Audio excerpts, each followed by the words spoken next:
할렐루야.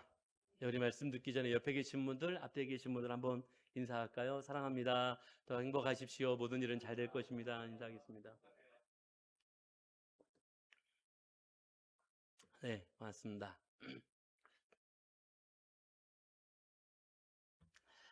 어, 오늘 고린도 강해를 지난 85번의 시간 동안에 고린도서 강해를 이제 진행을 했습니다. 여러분들도 애 많이 쓰셨고 또 수고하셨습니다. 그리고 이제 제가 다른 말씀 강해를 시작하기 전에 조금 틈이 있어서 이제 고린도 전서, 고린도 후서를 강의하면서는 조금 더 깊이 있게 다루지 못했던 그런 어떤 고린도 전서와 후서에 흐르는 아주 핵심적인 줄기를 다른 성경들을 인용하면서 좀 말씀들을 이제 나누는 몇 주간을 가지려고 그렇게 생각을 하고 있습니다. 그리고 오늘 첫 번째 시간으로 이제 고린도 전서의 줄기가 되어지는 아주 중요한 핵심적인 이야기를 오늘 좀 다른 성경 구절과 함께 좀 말씀을 나누려고 그렇게 생각합니다. 오늘도 거룩한 주의 날을 구별해서 예배하시는 여러분들이 너무너무 귀하고 또 감사합니다. 그런데 누구나 이제 이런 경험들이 있지 않습니까? 주일 아침 찬양할 땐 누구나 다 세상 거룩해요. 누구나 참 다 경건하고요.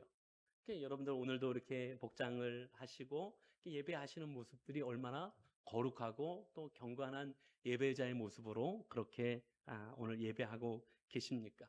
때때론 말씀이 주어질 때 나한테 하는 그런 말씀이지 하면서 때로는 아멘 하기도 하고, 찬양을 할 때 나도 모르게 손을 들고 찬양을 하게 되거나 눈을 감고 찬양의 가사 한 구절 한 구절을 고백하면서 그런 찬양하게 되는 그런 은혜들도 나름대로 경험하게 됩니다. 그런데 또 다른 경험을 해요. 또 다른 경험을 하는 건 뭐냐면, 신기하게 주일날 예배당 안에서의 그 거룩과 경건함이 신기하게 월요일날 우리에게 나타나지 않을 때가 많이 있는 거예요. 예배당 문 밖에만 나가면 언제 그랬냐는 듯이, 죄송하지만 아무도 그렇게 살으라고 알려준 사람도 없고 그렇게 해야 된다고 가르쳐 준 사람도 없음에도 불구하고 신기하게 이중적인 삶이 우리에게 나타납니다. 월요일부터 우리에게 주어지는 삶의 자리에서 세상 사람들과 별반 다를 것 없는 대화들을 주고받고 있고, 우리의 대화창에서 세상 사람들과 구별되지 않는 대화들을 서슴없이 주고받고 있는 그런 우리들의 모습을 또는 보게 됩니다. 어쩌면 무서운 말일 수도 있지만 어쩌면 이게 크리스찬이 가지는 이중생활. 무슨 이중생활까지요? 그러나 가만히 돌이켜보면 주일날 예배당 안에서의 나와 예배당 밖에 평일 나의 삶이 어쩌면 마치 이중생활 같은, 근데 그 크리스찬의 이중생활이 누구의 이야기가 아니라 저나 이 시간 누구나 이 자리에 앉아 계신 누구라도 한 번쯤은 경험해봤고, 혹은 나도 참 그런 부분이 있는데라고 생각될 만한 그런 모습이 어쩌면 크리스천의 이중생활이라는 그런 부분일 것입니다. 그런데 그럼 왜 그렇게 살아가느냐? 어쩌면 의지가 약해서 그래. 진짜 말씀 주셨으면 그 말씀 붙잡고 그냥 그걸 꽉 붙잡고 나아가야 되는데 의지가 약해서 그래. 아니면 죄성이 강해서 그래. 죄를 짓고자 하는 성향이, 죄를 좋아하니까 죄성이 강해서 그래. 근데 그렇지 않아요. 우리가 의지가 늘 똑같아요. 그리고 누가 죄를 좋아하는 사람, 어, 여기서 막 은혜 받고 나가시면서 성전 문 밖을 나가면서 이제 드디어 죄 지을 수 있는구나, 내 이제부터 죄 져야지, 막 그렇게 결단하면서 나가시는 분들이 계신가요? 아니에요. 누가 죄를 즐거워하고 죄가 좋아가지고 나가선 이제부터 죄 져야 되겠다라고 생각하며 예배당 밖을 나가는 사람이 어디 있겠습니까? 그런데 결국 문제는 뭐냐? 가장 근본적인 이중생활의 이유는 내가 누군지 잘 몰라서 그래요. 다시 말하면 우리의 정체성이 무엇인지 잘 몰라서 그렇다고요. 특별히 고린도 전서에 흐르고 있는 아주 핵심적인 가치관이 바로 여기 있거든요. 성경은 아주 우리에게 놀라운 정체성, 특별히 고린도 전서에서는 우리의 놀라운 정체성 하나를 이야기하고 있습니다. 그게 뭐냐? 오늘 제가 정체성에 대한 이야기를 좀 할 건데요. 여러분 아시겠지만 정체성이라는 단어를 저는 참 좋아해요. 그 의미가 있다고 생각하고 그 단어 안에 무게가 있다고 생각하는 사람입니다. 근데 그럼 정체성이 뭐냐라고 물어보면 저는 정체성을 이렇게 정의하거든요. 한번 들어보시고 여러분들도 동의가 되시면 그냥 끄덕여셔도 될 것 같은데요. 정체성은 뭐냐면 나를 움직이게 하는 힘이 바로 정체성이고요. 또 나로 어디로 움직여야 할지 방향성을 제시해 주는 게 정체성이라고 저는 정의합니다. 자, 예를 들어 볼까요? 아빠가 있고 엄마가 있어요. 아빠라는 정체성, 엄마라는 정체성이 있어요.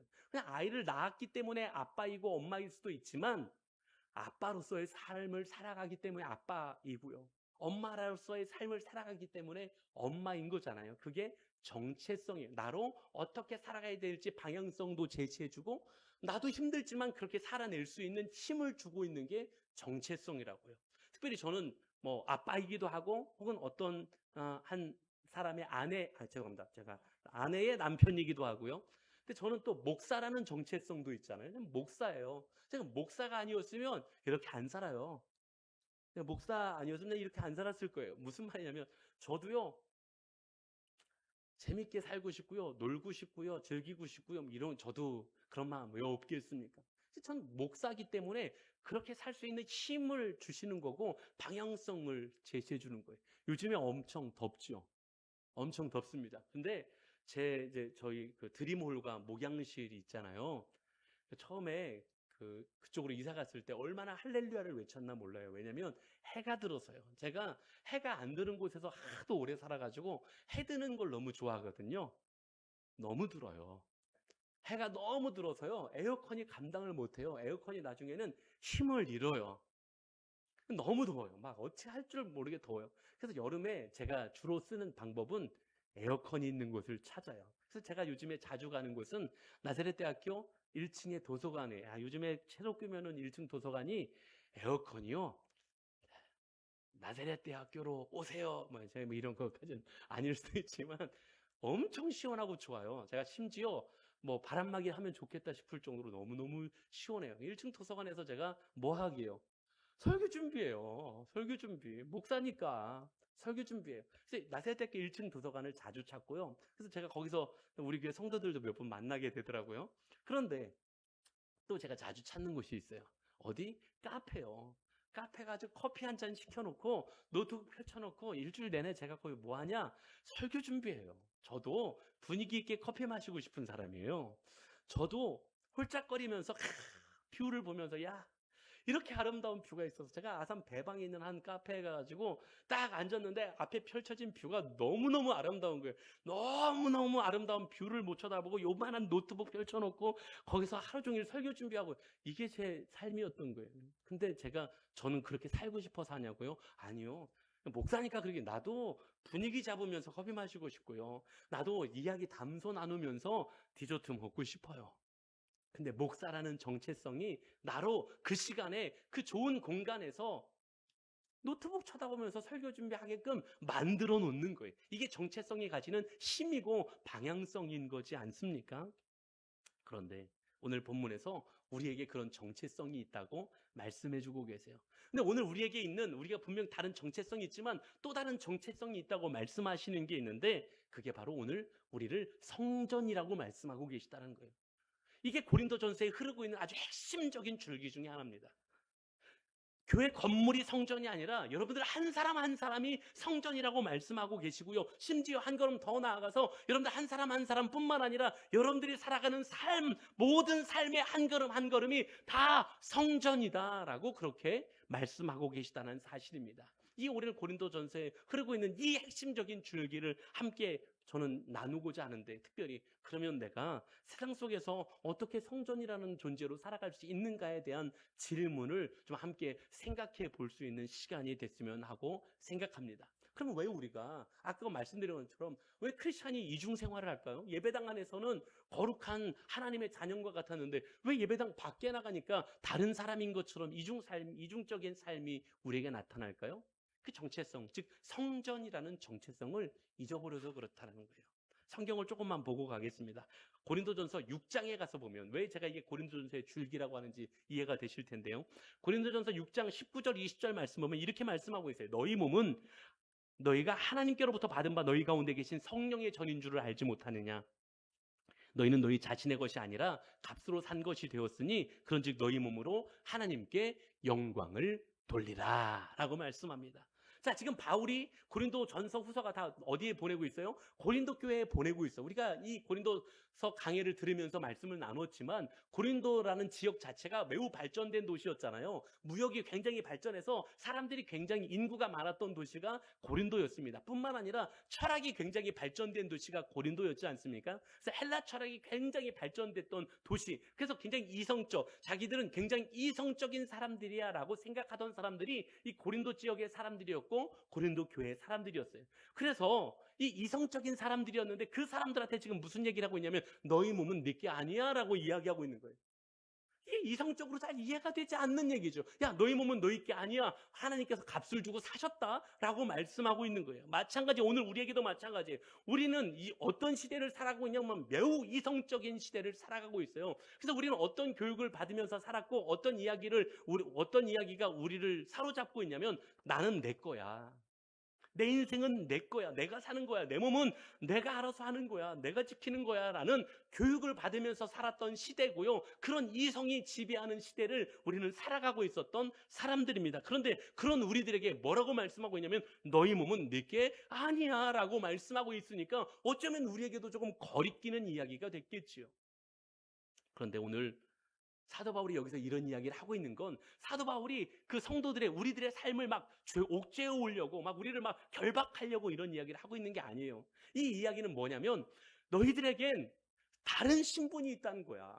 너희들에겐 다른 정체성이 있다고 라고 그 이야기를 하고 있는 거예요. 어떤 정체성? 성전이라는 정체성을 가지고 있다라는 이야기를 지금 사도 바울이 하고자 하고 있었던 것입니다. 그러면 한번 생각해 봅시다. 성전이 뭘까요? 성전은 뭐가 성전입니까? 하나님께서 거하시는 곳이 성전인 줄로 믿습니다. 하나님이 거하시는 곳이에요. 그래서 가장 거룩하고 가장 존귀하고 함부로 다뤄질 수 없는 것이 성전이라고 생각합니다. 한번 제가 여러분들이 어떻게 생각하는지를 한번 제가 찝어볼까요? 교회 안에서 술 먹는 사람 보셨습니까? 교회 안에서 술 먹는 사람 못 보셨나 보네요. 그죠? 교회 안에서 담배 피는 사람 보셨습니까? 못 보셨죠? 교회 안에서 그러면 막 그 함부로 행동하고 죄 짓고 막 그런 사람 보셨습니까?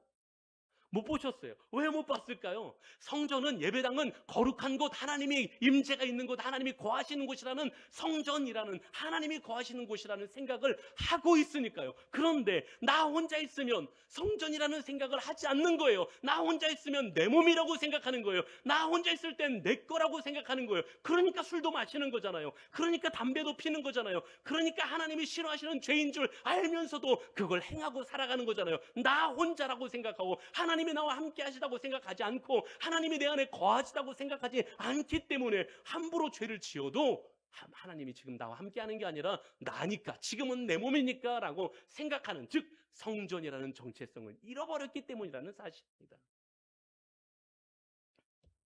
오늘 성경은 분명 너희 것이 아니라 값으로 주고 산 것이고 하나님의 거룩한 성전이라고 말씀하고 계신 거죠. 이게 바로 우리라고 이야기합니다. 성전은 대단한 건물도 아니고요. 엄청 대단한 종교 의식도 아니고요. 우리의 몸이 성전이래요. 우리가 살아가는 하루하루가 성전이라고 말씀하고 계세요. 우리가 살아가는 한순간 한순간 한 걸음 한 걸음이 성전이라고 말씀하고 계신 겁니다. 그래서 오늘 본문에서도 그래서 이렇게 말씀하시는 거죠. 너희는 너희가 하나님의 성전인 것과 하나님의 성령이 너희 안에 거하시는 것을 알지 못하느냐. 누구든지 하나님의 성전을 더럽히면 하나님이 그 사람을 멸하시리라. 하나님의 성전은 거룩하니 하나님의 성전은 거룩한 것이니 너희도 왜? 너희가 성전이니까 너희도 그러하니라 라고 말씀하고 계신 거였습니다. 그런데 문제가 뭐냐고요? 이 정체성이 어디에서만 적용돼요? 자꾸? 예배당 안에서만 자꾸 적용되는 거예요.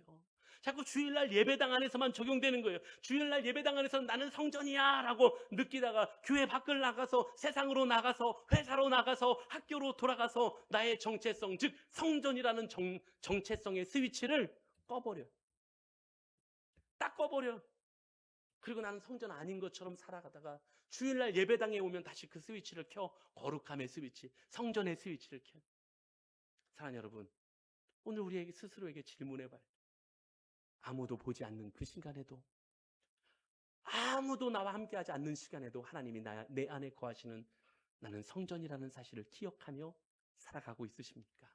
이게 고린도전서에서 핵심적으로 흐르고 있는 성전이라는 정체성을 말씀하고 계신 거였습니다. 자, 그러면 성전됨을 살아가는 건 무엇이냐? 성전됨의 정체성은 삶에서 드러나는 거예요. 제가 아까 정체성 이야기할 때 정체성은 삶에 드러나는 게 진짜다라고 말씀드렸죠. 성경도 그렇게 이야기하고 있습니다. 야고보서의 말씀 보면 야고보서 2장 17절에 이와 같이 행함이 없는 믿음은 죽은 것이라 라고 말씀하고 계셨어요.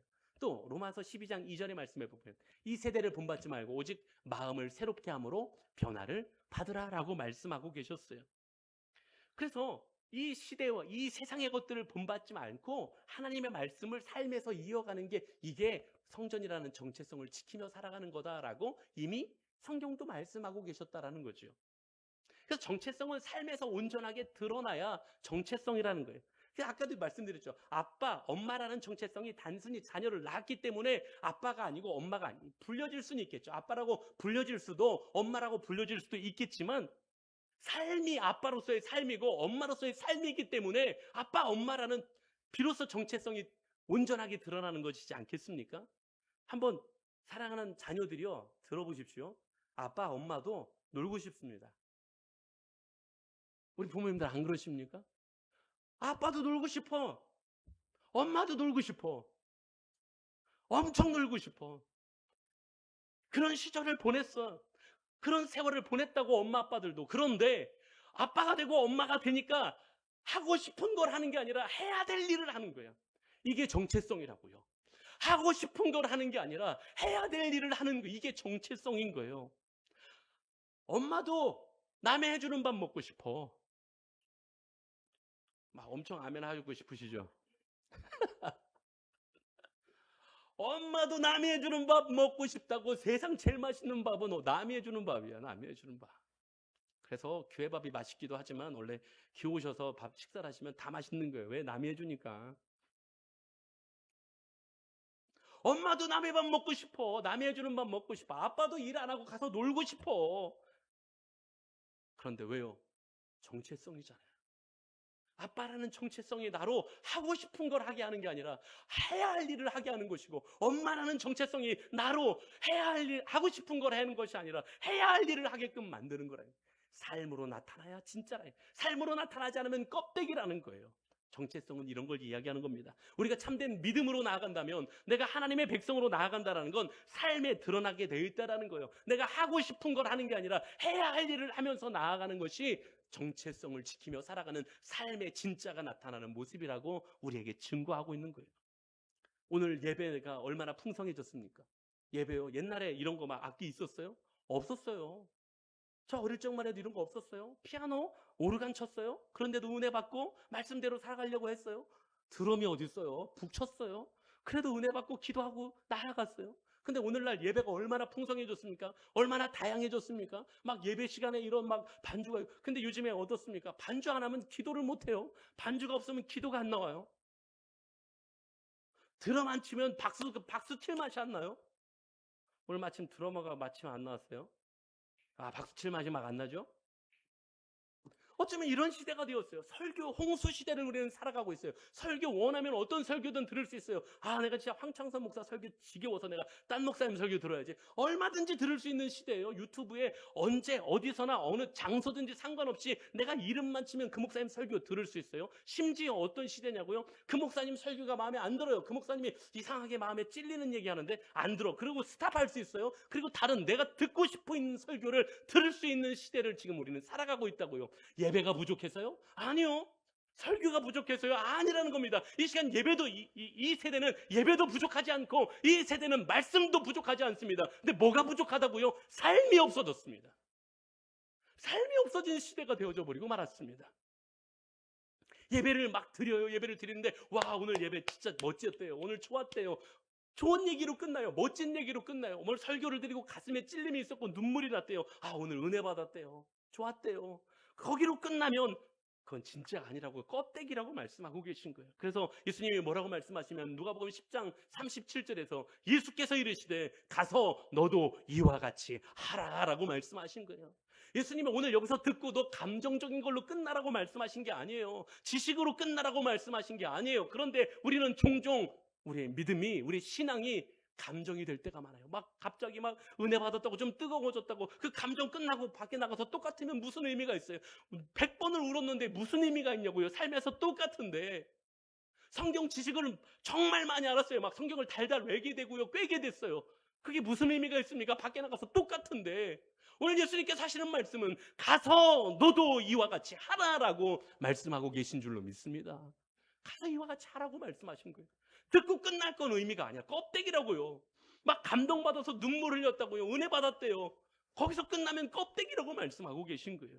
물론 다 소중합니다. 다 소중하지만 예수 잘 믿는 건 성경의 밑줄 긋는 것이 아니라 삶의 하나님의 흔적의 밑줄을 긋는, 성령의 인도하심의 밑줄을 긋는 것임을 기억하실 수 있기를 주님의 이름으로 간절히 축원합니다.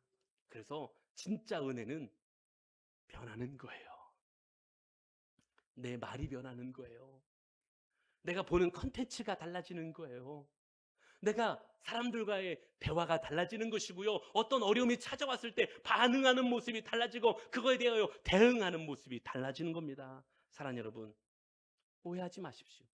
지금 성경이 여러분들에게 완벽하라고 말씀하시는 건 아니에요. 엄마도 때로는 넘어지고 아빠도 때로는 넘어지는 거예요. 그 정체성대로 살고 있지만 엄마도 연약하고 아빠도 연약해, 때로는 넘어질 수 있어. 그런데 털고 일어나서 다시 엄마의 삶을 살아내고 아빠의 삶을 살아내는 게 정체성을 지켜가는 거예요. 마찬가지로 오늘 우리가 믿음의 백성으로서 성전으로서의 정체성을 지켜가는 것도 마찬가지. 우리에게 완벽을 요청하신 게 아니라 우린 때론 넘어질 수 있다고요. 실수할 수 있잖아요. 그런데 털고 일어나서 다시 하나님의 말씀을 붙잡고 하나님의 방향성을 바라보면서 걸어갈 수 있는 것, 이게 달라진 삶이 아니겠습니까? 사랑하는 여러분, 오늘 우리에게 이 삶을 요청하고 계시는, 성전의 정체성을 말씀하고 계심을 기억하실 수 있는 은혜가 있기를 주님의 이름으로 간절히 축원합니다. 그리고 그 선택을 해갈 수 있는 저와 여러분들 되시기를 주의 이름으로 간절히 축원합니다. 자, 그럼 이 이야기가 너무 중요해요. 성전으로 살아가는 건 쉽지 않다라는 거예요. 근데 성전으로 살아가는 건 분투와 같다고 그랬어요. 다시 말하면 싸움과 같다는 거예요. 한번 성경으로 보겠습니다. 제 얘기가 아니니까. 디모데후서 4장 7절의 말씀 보면 사도 바울이 자신이 하나님의 성전으로 살아내는 걸 뭐라고 표현하고 있냐면, 나는 선한 싸움을 싸우고 나의 달려갈 길을 마치고 믿음을 지켰으니. 싸움이라고 이야기하고 있어요. 히브리서 12장 1절에도 뭐라고 말씀하고 있습니까? 인내로서 우리 앞에 당한 경주를 하자라고 말씀하고 있어요. 우리가 성전으로 살아내는, 정체성을 지키며 살아내는 그 삶을 뭐라고 표현하고 있냐면 싸움으로 표현하고 있고요, 경주로 표현하고 있어요. 이 표현이 얼마나 대단한 표현이냐면요, 이거는 최선을 다하지 않으면 안 된다는 표현이에요. 싸울 때 설렁설렁해서 싸우는 사람이 있습니까? 아니요. 죽기 살기로 해야 되는 거예요. 경주한다고 생각합시다. 뭐 싸움은 우리가 익숙한 거 아니니까. 경주한다고 생각해 봅시다. 그 은지가 지금 대회에 출전했는데, 은지의 소식을 제가 기도하면서 계속 받고 있는데, 은지가요, 중학생이에요. 중학생인데 그 수영 선수를 하잖아요. 그 경주하려고 얼마나 애를 쓰고 훈련합니까? 아니, 그 중학생이라고 얼마나 자고 싶겠어, 얼마나 놀고 싶겠어. 근데 새벽에 나가서 매일같이 훈련하는 거예요. 왜? 경주를 해야 되니까. 낮에도 가서 수영하고 있는 거, 발목이 다치고 막 무릎이 아프고, 그래서 맨날 이 물장구 치니까 얼마나 무릎이 아프겠어. 근데 그 무릎 아픈데 한의원을 맨날 병원을 다니면서 또 가서 그 수영을 하는 거. 왜? 물장구 쳐서 이겨야 되니까, 경주해야 되니까. 오늘 성경에서 우리에게 말씀하시는 성전으로서의 삶은 대충 살아서 될 수가 없다고 말씀하시는 표현이었어요. 싸움이라고 표현하고 있고 경주라고 표현하고, 어떤 선수가 경주하는데 대충 합니까? 그냥 내가 하는 대로 하면 되겠지. 어떤 선수가 그렇게 경주에 임하는 선수가 있습니까? 오늘 성경 우리에게 이야기하는 거예요. 우리가 하나님의 사랑과 은혜를 체험하고 그 영광스러움을 누리게 됐다면 십자가의 고난도 함께 받아야 된다고 우리에게 말씀하고 계시다는 사실이죠. 특별히 오늘 우리가 살아가는 이 시대는요, 더 복잡하고 더 어려운 싸움들이 많아요. 옛날에는요, 요만큼만 싸우면 됐다면 요즘은 시대는 더 복잡해졌잖아요. 관계성이 더 많아졌잖아요. 더 싸울 일이 많아졌어요. 관계의 어려움도 더 많아졌고요. 뭐 AI고 뭐 로봇이고 뭐 여러 가지 발전되면서 미래에 대한 불투명도 예전보다 훨씬 더 강해진 시대를 우리는 살아가고 있습니다. 끊임없는 비교, 심지어 SNS 하면서 SNS 왜 하나 봤더니 남들하고 비교하느라고. 얼마나 복잡. 성전으로 살아내기에 더 힘겨운 다툼, 힘겨운 경주를 해야 되는 시대를 살아가고 있어요. 근데 또 성전으로 살아내기 어려운 사람들이 어떤 사람들인지 아십니까? 저 같은 사람이. 저 같은 사람이 뭐냐? 이 자리에도 계시겠지만 예수 오래 믿은 사람, 신앙생활 오래 하신 분들, 나는 원래 알고 있고, 나는 원래 그 은혜 안에 있고, 특히 제가 여기에 이제 그런 분들 계시면 죄송합니다. 모태신앙들. 모태신앙들은 진짜 코피 터지게 싸워야 돼. 왜? 깨어지지 못하는 것들이 있어. 깨어지지 못하는 것들이.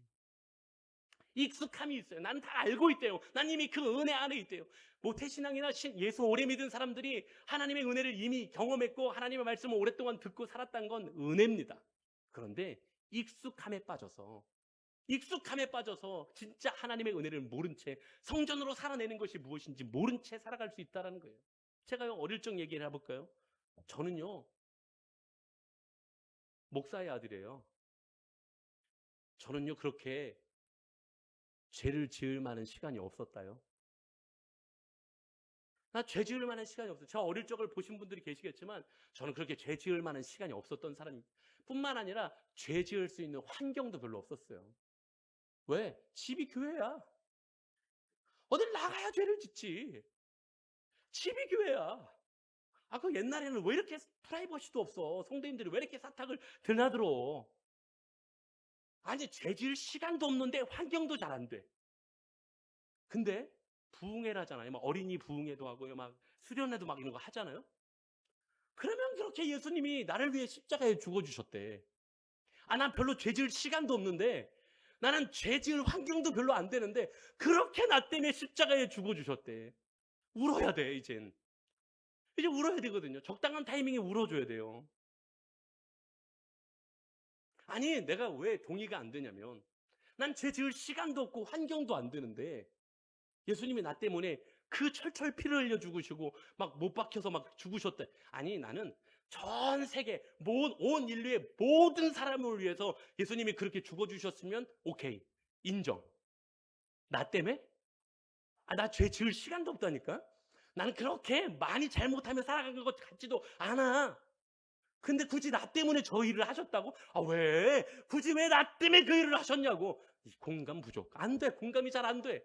그런데 부흥회를 할 때마다 마치 어린이 부흥회를 할 때마다 하나 둘 셋 하면 주하고 기도하겠습니다. 그러면 나는 뭘로 들리냐면 하나 둘 셋 하면 울어라는 이야기로 들리는 거야.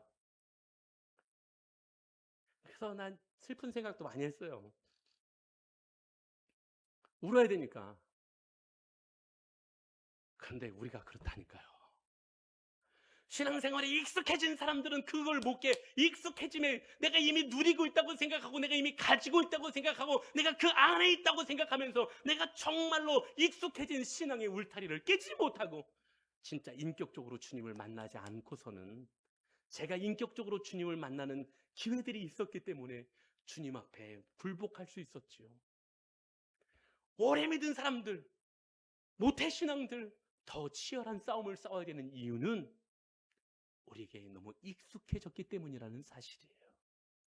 더 치열하게 싸워야 한다는. 나는 원래부터 아니까, 나는 원래부터 여기 있었으니까, 나는 원래부터 그 은혜의 울타리 안에 있었으니까. 사랑하는 여러분, 절대로 저절로 되지 않습니다. 매일 흔들리고 매일 넘어질 수 있는 게 연약한 우리들이지 않습니까? 사랑하는 여러분, 혹시 신앙의 삶을 살아가면서 왜 이렇게 신앙생활하는 거 힘들지? 그런 생각 드실 때 있으십니까? 사랑하는 여러분, 너무 잘 걸어가고 계셔서 그렇습니다. 아무런 고민이 없다면 익숙함에 빠져 있는 겁니다. 근데 신앙생활을 잘 걸어가려면 어렵구나가 느껴지는 거예요. 사랑하는 여러분, 그 싸움에 우리의 하나님이 함께 하신다는 사실을 기억하시고 그 싸움임을, 경주임을 기억하시고 성전으로 살아내는 은혜가 우리 사랑하는 제자교회 모든 가족들에게 있게 되기를 주의 이름으로 간절히 축원합니다. 마지막 한 가지만 더 이야기하려고 하는데, 이 정체성, 성전이라고 하는 정체성으로 살아가는 건 그럼 어디서부터 시작하냐. 자, 오늘 말씀, 내가 정체성을 가진다고, 성전이라는 정체성을 가지고 살아야 되는데 잊어버렸어요. 그러니까 이중생활 하잖아요. 그래서 어떻게 하라고요? 잊어서는 안 된다고. 근데 성전으로 사는 정체성은 어디서 나타나는 거라고요? 삶에서 나타나는 거예요. 그 삶으로 나타나는 그 삶은 쉽지 않아요. 얼마나 안 쉽냐면 마치 싸움 같대요. 마치 경주 같대요. 근데 그 싸움을 혼자 싸우지 않게 하시겠다고 하신 거죠. 그러면 그 싸움은, 그 성전으로 살아내는 삶은 어디서부터 시작하냐라는 거죠. 이게 마지막 이야기인데요. 어디서부터 시작하느냐? 우상을 분별하는 것에서부터 시작한다는 거예요. 왜? 거룩한 하나님은 우상과 함께 하실 수 없기 때문에, 하나님과 우상을 겸하여 섬길 수 없기 때문이라는 사실입니다. 자, 이게 무슨 말이냐? 이 우상이라는 얘기를 하면 우리는 엄청 큰 걸 생각해요. 막 무슨 불상이라도 갖다 놔야지 우상이고, 어마어마한 신상이라도 갖다 놔야 우상이고, 거기에 우리가 막 절이라도 좀 해야 우상이라고 생각하기 때문에, 어이구 하나님, 목사님 무슨 말씀이세요? 저 우상 없어요. 근데 오늘 성경은 우리에게 이렇게 이야기합니다. 골로새서 3장 5절의 말씀 보니까, 그러므로 땅에 있는 지체를 죽이라. 곧 음란과 부정과 사욕과 악한 정욕과 탐심이니 탐심은 우상 숭배니라 라고 말씀하고 있어요. 우상이 엄청 거창한 데서 시작하지 않습니다. 아주 사소한 일상에서 시작되는 거예요. 뭐에서부터? 나 중심의, 여기에 뭐라고 말하세요? 땅에 있는 지체, 나 중심의 삶이 될 때 거기서 우상이 시작된다고요. 나 중심의 욕심과 욕망에서 시작될 때 거기서 우상이 시작된다고 말씀하고 계시며, 성전으로 살아내는 건 그걸 분별하는 일에서부터 시작되는 거다라고 말씀하고 있는 거죠. 무엇을 먹을지 무엇을 마실지 걱정할 수도 있지요. 옛날에는 짜장면 먹어야 될지 짬뽕 먹어야 될지가 굉장히 중요한 고민이었다면, 요즘 사람들은 안 그래요. 요즘 사람들은 커피를 마셔야 될지 뭐 수박 주스를 마셔야 될지, 뭐 디저트를 먹으면 두쫑쿠를 먹어야 될지, 버터떡을 먹어야 될지, 우베를 먹어야 될지, 뭐 이런 걸 고민할 게 더 많아지는 시대잖아요. 근데 그게 잘못됐다는 얘기 아니에요.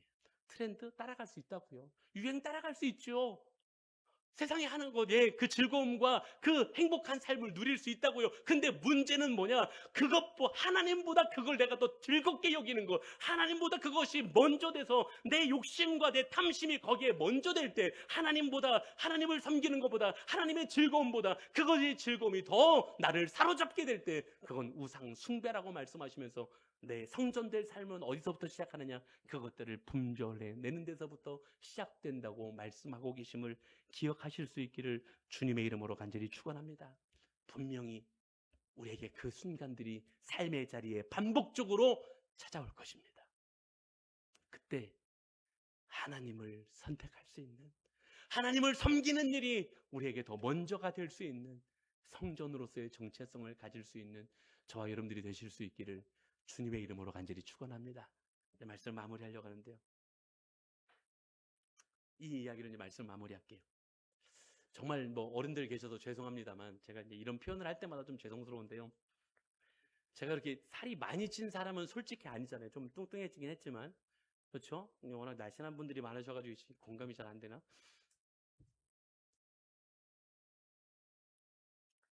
제가 좀 저를 벗겨보면 이렇게 다 얄쌍얄쌍해요. 사실 다리도 얄쌍하고요, 팔도 좀 얄쌍해요. 근데 제가 나이를 먹으면서 딱 한 군데가 걸려요. 저희 집사람이 이제 저를 보면서 하는 얘기예요. 뱃살만 없으면 괜찮은데, 뱃살만 없으면 괜찮은데. 제가 뱃살은 어떻게도 안 빠지는 거예요. 근데 제가 여기에 관심이 좀 많았나 봐요. 어느 날부터 제 SNS와 유튜브의 알고리즘이 자꾸 뱃살 빼는 법이 나와요. 뱃살 빼는 법.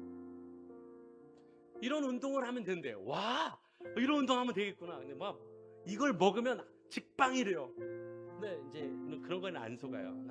이런 거 먹어도 소용없구나. 근데 운동은 혹해요. 운동은 이렇게 하면 되겠구나. 그럼 제가 뭐 할까요? 좋아요를 누릅니다. 좋아요. 그래, 이렇게 하면 되지. 좋아요. 제가 제법 눌렀습니다. 오, 이렇게 하면 되겠구나. 좋아요. 보십시오. 저의 뱃살은 아직 빠지지 않았습니다. 하나도 안 빠졌습니다. 마치 오늘 우리가 나와서 예배 드리는 건 좋아요 누르는 것 같습니다. 오늘 찬양하면서 막 깊은 은혜가 있었던 것 같아요. 그래서 좋았대요. 그건 좋아요 누르는 것 같습니다. 오늘 말씀을 들으면서 막 감동적이었대요. 은혜를 받는 것 같았대요. 그건 뭐가 같냐면 좋아요 누르는 것 같습니다. 그런데 좋아요 누른다고 해서 내 뱃살이 안 빠졌던 것처럼, 좋아요 누른다고 예배드리고 그냥 은혜 받고 나간다고 해서 내 삶에 아무런 변화도 나타나지 않을 수 있습니다. 좋아요 누른다고 변화되지 않습니다. 내 삶의 성전으로 살아내는 정체성을 가지는 게 중요하다라는 사실입니다. 그래서 오늘 우리에게 그렇게 말씀하시는 거예요. 그게 싸움과 같을지라도, 경주와 같을지라도 그 성전으로서의 삶을 살아가는 너의 모습, 이게 너희의 정체성이다라고 말씀하고 계신 거예요. 근데요, 이게 얼마나 어려운 줄 아십니까? 100번 울어도 때로는 안 돼요. 100번을 뛰어도 때로는 안 돼요. 그 성전의 정체성을 가지고 살아가고 싶은데 그렇게 애쓰고 수고해도 때로는 잘 안 돼요. 심지어 사도 바울 선생님도 사도 바울 선생님도 정말 그렇게 하나님의 뜻대로 살아내고 싶었는데 잘 안 됐어요. 그래서 사도 바울 선생님이 뭐라고 고백하고 있는 줄 아십니까? 로마서 7장 24절에 오라 나는 곤고한 사람이로다. 이 사망의 몸에서 누가 나를 건져내랴. 내가 정말로 애쓰고 수고함으로 하나님의 사람으로 살아내고 싶은데 마음대로 되지 않는 이 곤고한 이 사망의 몸에서 누가 나를 건져내랴. 사랑하는 여러분, 우리도 그렇지 않습니까? 나도 성전으로 살아내고 싶은데 하나님 잘 안 돼요. 나도 성전으로 마침내 살고 싶은데 잘 안 될 때가 너무 많아요. 하나님. 그래서 하나님을 찾는 겁니다.